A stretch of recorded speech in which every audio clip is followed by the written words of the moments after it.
How to find accounts that don't follow you back on Instagram. So go ahead and open your Instagram application. Then you would need to go to your personal profile. To do that, just tap on the profile icon on the bottom right corner of the screen.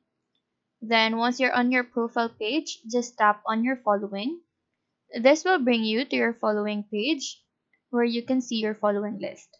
And to see whether a certain account is following you back, just look for them by scrolling through the accounts you follow or by searching them up on the search bar. After you've located the account that you want to check, just tap on their name to go to their profile. Now, it won't show up on their profile automatically, but what you need to do is to tap on the message.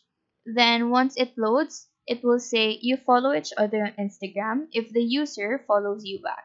However, if they don't follow you back, then it will just say you follow this account since the year that you'd follow them.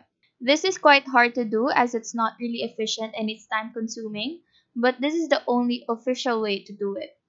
Of course, there are third-party apps on the App Store that automatically tracks your followers, but the problem is Instagram is against the usage of third-party apps on Instagram. You can use the third-party apps at your own risk as it may lead to Instagram restricting your account. So that is how to find accounts that don't follow you back on Instagram. Do let us know if this video helped you out, and if you have any questions, feel free to drop them down below. Thank you for watching and have a nice day.